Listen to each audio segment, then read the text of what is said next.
Fala rapaziada, aqui quem tá falando é o Felipe Freitas. Fala galera, quem tá falando aqui é o Dezão. E esse é o canal Gold Sports. E hoje, rapaziada, trazendo mais um undercut, um pouquinho atrasado, mas sempre trazendo aqui pra vocês a informação de tudo que aconteceu na corrida desse domingo, hein? E foi mexido, hein? Foi, Nossa vamos ver. Senhora. Festinha da RBR na casa da Ferrari, vamos descobrir aí como é que foi esse final de semana. Mas antes vou pedir pra você deixar o seu like, comentar, se inscrever e compartilhar o nosso vídeo. Também se inscrever nas nossas redes sociais, né, cara? Exatamente, pô. Segue a gente lá na roxinha, a gente tá fazendo a transmissão, quem acompanhou sabe, então não custa nada, rapidinho. Agora sem mais delongas, vamos direto para os assuntos da nossa corrida de domingo, que foi bem movimentada. Para começar os assuntos, como eu já dei a entrada aqui, né, a RBR fez do GP Enzo e Dino Ferrari a sua casa, né, cara? Muito confortável nesse final de semana, extremamente dominante, e na corrida não foi diferente. Exatamente, botou a Ferrari no bolso, não deu chance pra ninguém. E contou com a ajudinha de um ex-RBR também, né? Que tirou o cara da Ferrari logo na Uma vez primeira a volta. RBR, sempre a RBR, não tem jeito. Pois é. E o Leclerc que teve ali, que era justamente o cara que podia ameaçar um pouco essa liderança aí do Max Verstappen na corrida, ele começou a corrida muito mal, tracionou muito mal e perdeu algumas posições, foi de segundo ali para o quarto lugar, foi ultrapassado pelo Sérgio Pérez, o ministro da defesa, e pelo Lando Norris, que assumiu ali a terceira colocação provisoriamente. O Leclerc não ia deixar o Norris ficar na frente dele, até porque tinha mais carro, depois conseguiu ali a terceira posição e começou a busca ali atrás das RBRs e tudo, até chegou a encostar no Pérez, mas como o Felipe já falou, ministro da defesa não deu espaço e não passou, né? Pois é. E como você já tinha puxado um pouco o gancho, da saída da primeira curva, o Ricardo, ele se chocou ali com o Carlos Sainz, tirando o piloto espanhol ali da corrida, né, que caiu na brita, o carro não sai mais do lugar, e prejudicando também a própria corrida do Ricardo, que perdeu diversas posições ali, além de ter quebrado o bico da asa. Foi desesperador assistir o Ricardo nessa corrida, porque depois desse toque ele só ficou em último e, assim, 10 segundos do Mick Schumacher. Sim, foi. Ele não tinha reação, ele até tentou uma estratégia melhor ali, diferente, parando mais cedo que todo mundo, mas esquece, não deu pro Ricardo, foi um final de semana, assim, péssimo para ele. Pois é. E só para salientar para vocês que não teve treta nenhuma em relação ao acidente também. O Carlos Sainz publicou hoje que ele desculpou o Ricardo. O Ricardo foi lá na oficina, pediu desculpa para o Sainz e para os mecânicos da Ferrari também, pelo acidente e tudo mais. E o Carlos Sainz desculpou eles, reconhecendo que ele não é um piloto injusto e que não era do caráter do Ricardo ter feito aquilo ali. Foi realmente um acidente, ele perdeu um pouco do controle do carro ali na curva. Foi um acidente de corrida. Pois é. E, alheio a tudo isso, Russell e Norris fizeram uma boa largada. O Russell foi o destaque, né? Conseguiu ali umas 5 posições, junto com o Vettel também e tal, mas eles conseguiram...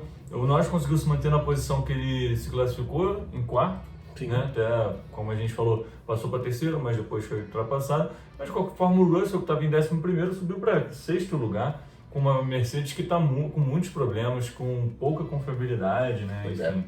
Então, boa corrida, boa largada, né, dos dois. Foi ótima largada do Russell, que aparentemente ali vem tendo menos problemas para guiar o Mercedes que o seu companheiro de equipe, né, o Lewis.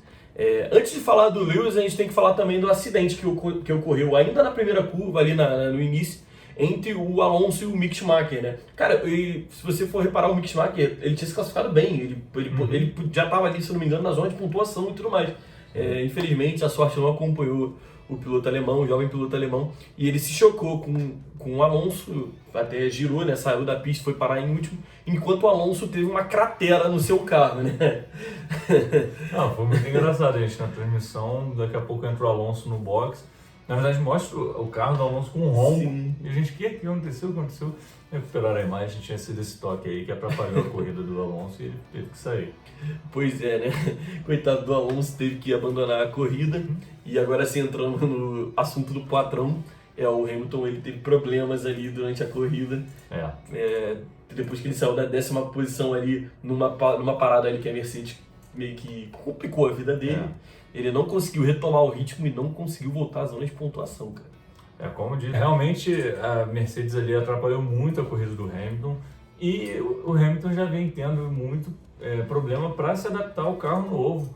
E, enfim, não está bom de qualquer forma, mas ele também não está indo bem. E como a gente falou na transmissão, está chamando a nossa atenção que o semblante dele está muito para baixo, ele está muito desestimulado, muito provavelmente por tudo que já aconteceu desde o final da temporada passada com o início dessa temporada. Então isso está pegando com ele e tudo, e aí é bom por um lado, né, que a gente está vendo o talento do Russell crescer, mas é ruim porque a gente está perdendo um talento ali, que é o do Hamilton, que não pode ser perdido, né? Pois é, e não é nem tentando justificar, mas já justificando. Para quem não sabe, a Mercedes tem testado configurações diferentes no carro do Hamilton e no carro do Russell. O carro, na sua essência, é igual, mas essas configurações fazem um pouco de diferença ali no resultado final do carro.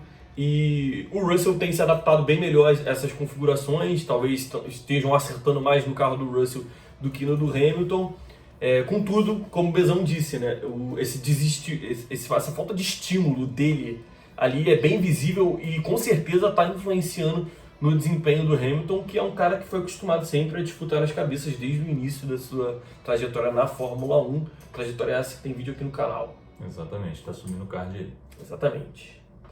Enquanto o Hamilton sofria pra caramba, o Leclerc estava tentando recuperar ali o problema que ele teve na largada de perder as posições. E ele estava correndo atrás, né? Mas como a gente disse, o ministro da Defesa não estava deixando ele passar.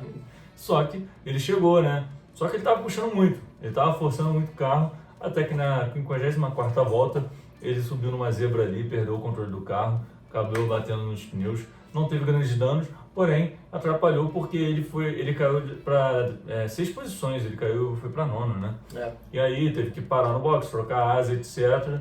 E aí a corrida dele já tinha acabado, os tifosi já estavam desesperados, porque a RBR já estava fazendo dobradinho e a única Ferrari que estava na pista tinha despencado. Ele até conseguiu ali umas 2 posiçõezinhas, mas não foi suficiente. E isso fez com que o final de semana da RBR fosse perfeito. A gente vai estar passando para vocês a tabela, mas antes, como de praxe, né, a gente tem que escolher, Bezão. Você tem que escolher, cara. Não adianta. Você não vai fugir disso hoje. É difícil. Eu tento fugir porque é uma responsabilidade. Mas... o piloto do dia e o piloto Mazepin. Pois é, o Mazepin virou uma categoria. Você que está chegando aqui desavisado, o Mazepin é uma categoria do pior piloto da corrida. Mas vamos lá. lá. Se o Latifi continuar, vai ser o Latifi. Pois é. Pois é, né? Quem sabe ano que vem muito para o Latifi. Quem foi o piloto do dia para você? Para mim foi o George Russell. Também. Bela largada, com você. Consistente, tá tirando muito desse carro da Mercedes e tá se mostrando bem maduro, né? Teve uma boa disputa com o Magnussen, como a gente comentou na transmissão, e aí, falando aqui em off, a gente viu ali, a gente pôde ver o Russell em si, né? O talento dele, a maturidade dele, mas ao mesmo tempo a juventude. Conseguiu passar o Magnussen, mas perdeu o ponto da freada, aí perdeu, depois recuperou, enfim. Então assim, a gente viu tudo dele. O bom e o entregou tudo. Exatamente. Fico com você também, vou de Russell, ganhou 6 posições logo na largada, um quarto lugar muito bom e batendo um companheiro de equipe que não é qualquer um que bate, só 2 vezes na história alguém fez isso. Então, George Russell e o piloto Mazepin do dia. O piloto Mazepin do dia, obviamente, é Daniel Ricciardo. Infelizmente. Semana passada, na última corrida, na real, falei que votaria no Latifi até alguém provar ser melhor do que ele.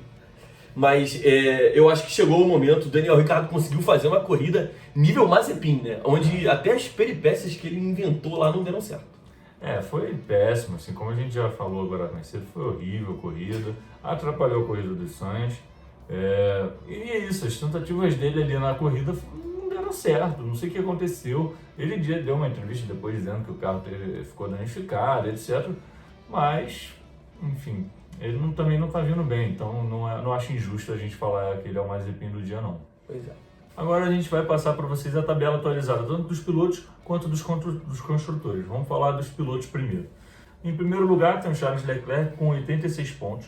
O Verstappen está em segundo com 59, Pérez em terceiro com 54, Russell em quarto com 49, Carlos Sainz em quinto com 38, Norris em sexto com 35, Hamilton em sétimo com 28, Bottas em oitavo com 24, Ocon em nono com 20 pontos, Kevin Magnussen fechando a lista do top 10 com 15 pontos, Daniel Ricciardo em 11º com 11 pontos, Yuki Tsunoda em 12º com 10 pontos, Pierre Gasly em 13º com 6 pontos, Vettel em 14º com 4 pontos, Fernando Alonso em 15º com 2 pontos, o Zhu em 16º com 1 ponto, Albon com 1 ponto também, Albon com 1 ponto na 17ª colocação, Lance Stroll na 18ª com 1 ponto também, e agora já no número 0, Mick Schumacher na 19ª posição, Nico Hülkenberg na 20ª e o Latifi, que tomou o lugar do Mazepin, em 21º. Parabéns, Latifi. Atrás do Hülkenberg, que não tá no grid. E passando para os construtores, a gente tem a Ferrari em primeiro com 124 pontos, Red Bull em segundo com 113 pontos, Mercedes em terceiro com 77 pontos, McLaren em quarto com 46 pontos, Alfa Romeo em quinto com 25 pontos, Alpine em sexto com 22 pontos, AlphaTauri em sétimo com 16 pontos, Haas em oitavo com 15 pontos, Aston Martin em nono com 5 pontos e Williams em último com 1 ponto, ou 10ª colocação para quem quiser. Então, rapaziada, depois da tabela aí, vocês estão extremamente informados. Nós ficamos por aqui, beleza? Espero que vocês tenham curtido aí o nosso vídeo e tudo mais. Deixa aí nos comentários quem foi o piloto do dia para você, quem foi o piloto Mazepin, se você concorda com a nossa opinião ou não. Então, tamo junto, galera. Valeu! É isso, galera. Não esquece de se inscrever, dar like, ativar o sino, compartilhar o vídeo. Nós estamos com 114 inscritos, vamos para 120 e quando a gente chegar lá, a gente dobra a meta. Exatamente. Valeu, galera. Valeu, um abraço.